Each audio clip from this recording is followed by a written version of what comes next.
السلام علیکم، میں ہوں شاہین اور آپ دیکھ رہے ہیں آشیانہ شاہین کا۔ جیتے رہیے، ہنستے رہیے، مسکراتے رہیے۔ اور ابھی تک آپ نے میرے چینل آشیانہ شاہین کو نہیں کیا ہے نا سبسکرائب، تو جلدی سے کر دیجیے سبسکرائب اور بیل کا آئیکن پر پریس کر دیں تاکہ آنے والی ہر نئی ویڈیو کا نوٹیفیکیشن آپ تک آسانی کے ساتھ پہنچ سکے۔ جیسے کہ آپ کو پتہ ہے کہ ہر جمعے کو میں آپ کو پڑھ کر سناتی ہوں نا عجائب القرآن، تو آج جمعہ ہے، جمعہ آپ سب کو بہت بہت مبارک۔ میں آج آپ کو پڑھ کر سناؤں گی عجائب القرآن، اور عجائب القرآن میں جو میں آپ کو سنا رہی ہوں وہ ہے حضرت صالح علیہ السلام کی اونٹنی کے بارے میں، کہ حضرت صالح علیہ السلام قوم سمود کی طرف نبی بنا کر بھیجے گئے تھے، اور آج کا واقعہ وہ عجیب و غریب واقعہ ہے، وہ خوبصورت واقعہ ہے کہ جسے قرآن مجید نے کچھ اس طرح بیان کیا ہے کہ جب قوم سمود کو اللہ تعالیٰ کا فرمان سنایا نا حضرت صالح علیہ السلام نے، تو وہ قوم سرکش تھی۔ قوم نے کہا کہ اچھا، اگر آپ یہ کہتے ہیں کہ آپ رسول ہیں تو بھئی ہمیں معجزہ دکھائیے، اور معجزہ یہ ہونا چاہیے کہ چٹان کی طرف قوم سمود نے اشارہ کیا اور کہا کہ جو ہے نا اس میں سے اونٹنی نکالیے، اور اونٹنی بھی کوئی عام اونٹنی نہ ہو، خوبصورت ہو، تندرست ہو، توانا ہو، اور کم از کم اس کی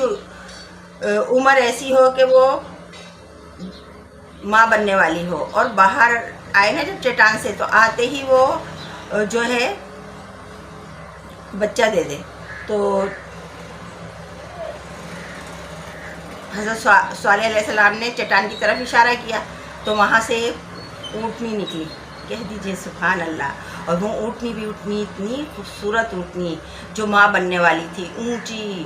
تندرست، توانا، اور وہ جب باہر نکلی تو اسی وقت اس نے جو ہے نا ایک بچہ دیا اور میدان میں گھومنے لگی۔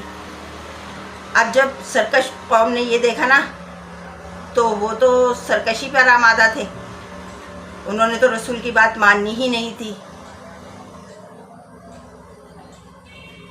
اور وہ خاموش ہو گئے۔ اس وقت تو وہ خاموش ہو گئے۔ پھر حضرت صالح علیہ السلام نے کہا دیکھو بھائی، یہ اونٹنی جو ہے نا معجزے کی اونٹنی ہے، یہ کوئی عام اونٹنی نہیں ہے، لہٰذا جو یہ ہمارے پاس ایک تالاب ہے نا جس میں تمام چشموں کا پانی آ کر جمع ہوتا ہے، تو یہ ایک دن میں سارا پانی پی جائے گی،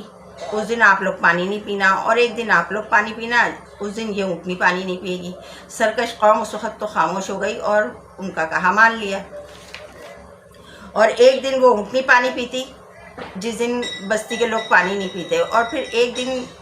جو ہے نا بستی کے لوگ پانی پیتے تو اونٹنی پانی نہیں پیتی۔ اب تھوڑے دن تو ان لوگوں نے برداشت کیا، اس کے بعد ان کی برداشت جو تھی نا وہ جواب دے گئی۔ انہوں نے سوچا یہ کیا بات ہے کہ ایک دن ہم لوگ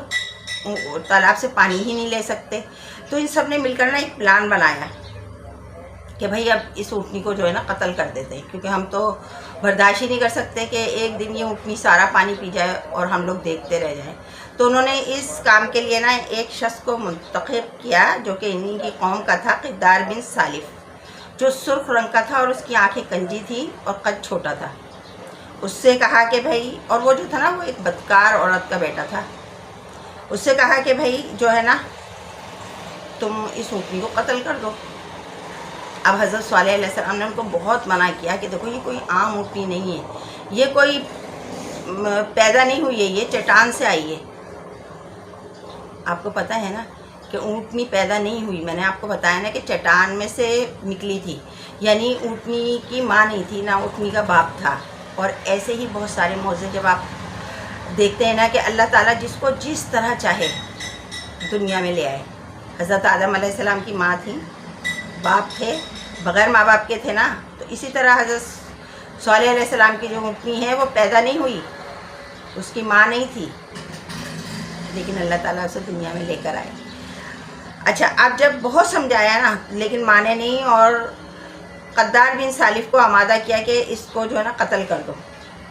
لہٰذا اس نے اس کی چاروں ٹانگیں کاٹ دیں اور اس کو انتہائی سرکشی کے ساتھ جو ہے نا حضرت صالح علیہ السلام سے گفتگو بھی کی اور اس کو قتل کر دیا اونٹنی کو۔ اچھا، جب قتل کر دیا نا تو عذاب الہی تو آنا ہی آنا تھا نا۔ اللہ تعالیٰ کو یہ سرکشی اور نافرمانی جو تھی نا وہ پسند نہیں آئی، تو قوم